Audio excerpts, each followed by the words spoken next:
টানা 4 দিন বন্ধ থাকার পর বুধবার থেকে কোচবিহার জেলার চ্যাংরাবান্ধা স্থলবন্দর থেকে ভারত ও বাংলাদেশ এবং ভুটান বাংলাদেশ বৈদেশিক বাণিজ্য পুনরায় শুরু হলো। জানা গিয়েছে এদিন 11টা থেকে এই বাণিজ্য শুরু হয়েছে, চলবে বিকেল অবধি। বাংলাদেশে উত্তাল পরিস্থিতির কারণে এই বাণিজ্য বন্ধ ছিল। বাণিজ্য বন্ধ থাকার কারণে 10 কোটিরও বেশি টাকার ব্যবসায় ক্ষতি হয়েছে বলে ব্যবসায়ীরা জানিয়েছেন। স্বাভাবিকভাবে এদিন সীমান্ত দিয়ে বাংলাদেশে পণ্য রপ্তানির কাজ শুরু হওয়াতে খুশি ব্যবসায়ী মহল।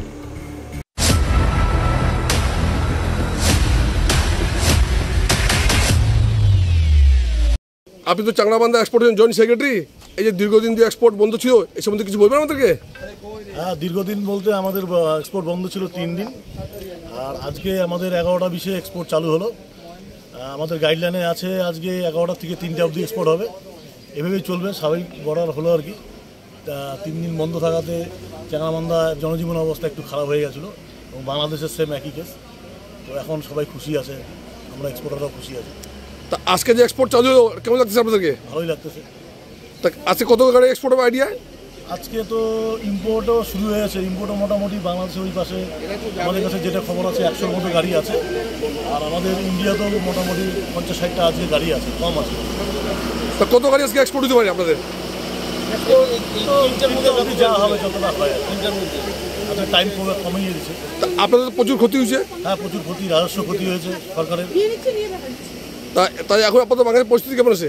এখন পরিস্থিতি কিছুটা স্বাভাবিক হয়েছে, ছাত্র আন্দোলন এখনও চলছে।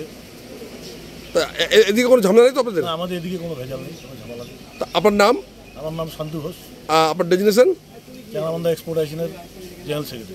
এই যে চাংরাবান্ধার তো এক্সপোর্ট বন্ধ ছিল বাংলাদেশের কিছু অশান্তির কারণের জন্য, আজকে আবার এক্সপোর্ট শুরু হলো, কিছু বলবেন আমাদের এই সম্বন্ধে? আমাদের গত বৃহস্পতিবার দিন লাস্ট এক্সপোর্ট হয়েছিল।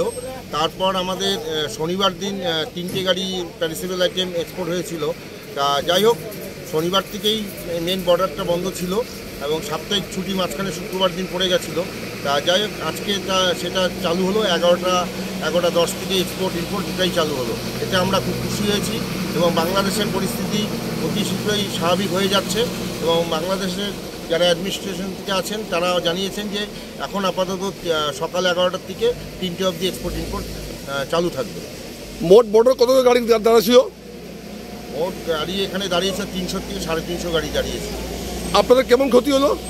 ক্ষতিতে এখন যেটা স্ট্যাটিস্টিক্স দেখতে হবে, সেটা কাস্টমসের ডাটাতে দেখে বোঝা যাবে যে কত পরিমাণ রেভিনিউ ক্ষতি হয়েছে, সেটা দেখে নিয়েই বলতে হবে।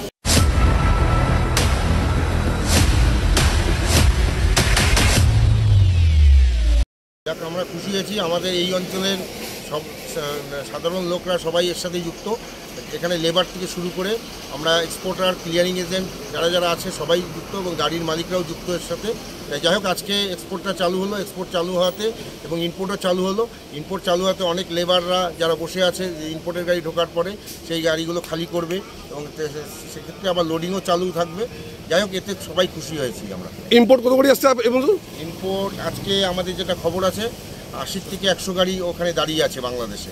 সেই গাড়িগুলো আজকে ইম্পোর্ট হবে। আর আজকে এক্সপোর্ট করা গাড়ি হবে কত? এক্সপোর্ট আজকে যতটা টাইম আছে তাতে দেখা যাক এই টাইমের মধ্যে কতটা এক্সপোর্ট হয়। তা আমরা যতটা পারবো, আমরা আমাদের ছেলেদেরকে বলেছি, আমাদের অ্যাসোসিয়েশনের যারা ক্লিয়ারিং এজেন্টের যারা স্টাফরা আছে, বর্ডারে যারা কাজ করেন, তারা দ্রুত গতিতে কার্পাস পাস করাচ্ছেন। যতটা সম্ভব হয় ততটাই আমরা এক্সপোর্ট করার চেষ্টা করবো আজকে। দাদা আপনার নাম? ডেজিনেশন? আমার নাম বিকাশ কুমার শাহ, আমি কাস্টম ক্লিয়ারিং এজেন্ট ওয়েলফেয়ার অ্যাসোসিয়েশনের সম্পাদক।